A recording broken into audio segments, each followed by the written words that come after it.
Feeling a thing, feeling something, feeling bam, bop, bop, boom, boom, bop, bop, boom, bam, bam, boom, bop, bop.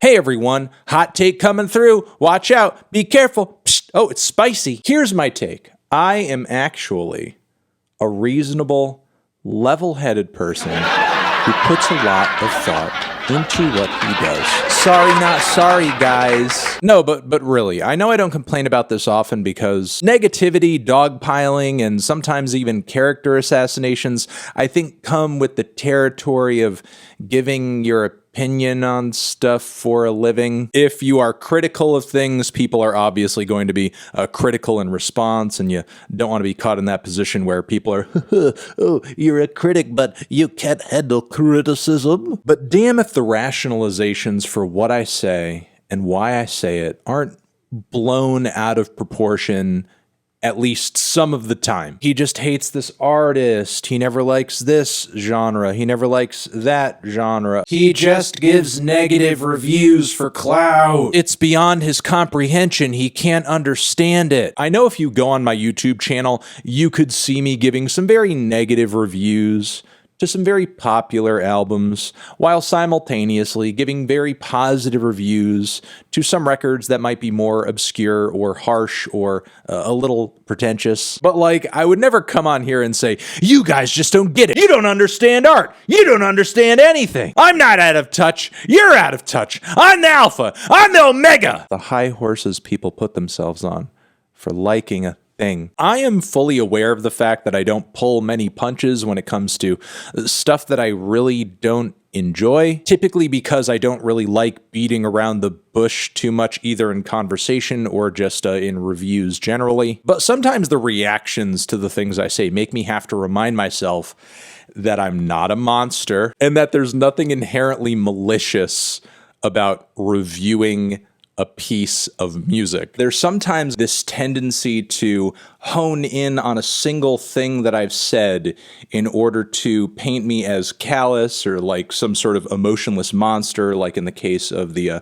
Carrie and Lowell review. And with The Only Thing, which has some fantastic strings on it, and the 4th of July, we again are getting just very beautiful, soft music set against some kind of morbid lyrics, and very intense in the way that they approach personal tragedy. There was also that Mike review that I did where merely mentioning that Mike in other publications, interviews, conversations had been painted as an Earl protege caused a lot of his fans to go absolutely nuts, even though I clearly said in the review their influence goes both ways and he's not like just some Earl underling. But yeah, that caused quite a few people to go berserk. So there is sometimes this obsession with like, let's find a single thing that we can perceive that he said as inaccurate. Additionally, contrary to what some people may believe, I'm not here to end anyone's career or livelihood. In fact, I don't even think I have the power to do that because, I mean, some of the artists who I've given the most negative reviews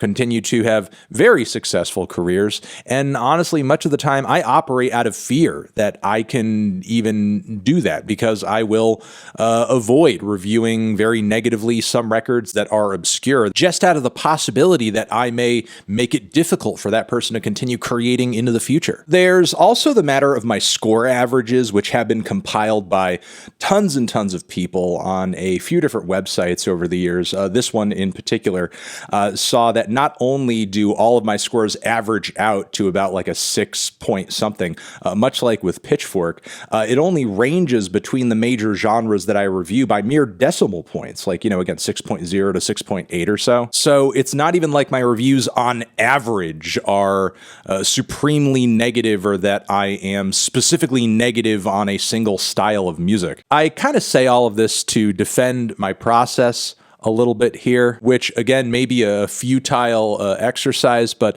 I think most of my takes are quite measured and agreeable. Not to say you have to completely agree with everything that I say or think that I'm right all the time. Like, it's not even about being right. It's really just about having your own perspective, sharing that perspective, and then on top of it, constantly reminding you guys that this is just my opinion and you are allowed to have your own as well. I don't think I'm some kind of music genius. I don't think I'm God's gift to music. I don't think I know everything about music. Some people react to reviewing or criticism, not just me personally, generally as if the person doing the criticizing must think they're convinced of their own greatness to just like, give their own perspective on anything. I wish I could visit an alternate universe where I'm going twice as fucking hard as some people think I am, just to see like what that world looks like. Ultimately, outside of the occasional shit posts that I will do on this channel or my other channel,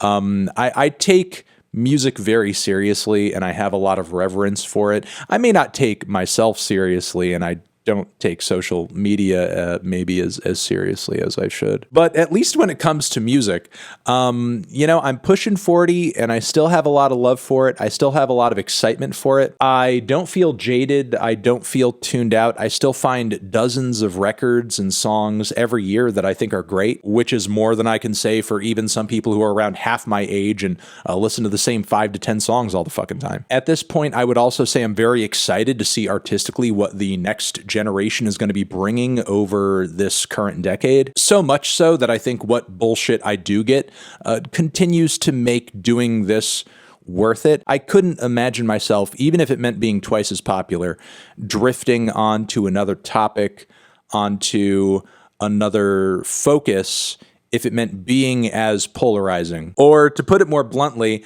I like the songs so much that I don't care if people don't like me. If I was getting as much crap for talking about video games or movies or even politics, you guys know that I'm really reasonable when it comes to that. Yeah, if I was doing that as a primary focus and as like my whole career, very soon I'd probably be like, fuck this. Maybe I'm trying to make this video a reminder to those of you who might be a bit skeptical of me at this point, grown cold, or just don't like me in general. I'm not enemy number one when it comes to your favorite record or favorite artist. I'm not trying to troll my way to the top. Know that what I do comes from a place of passion, please. All right, so there you go. That's my hot take for the day.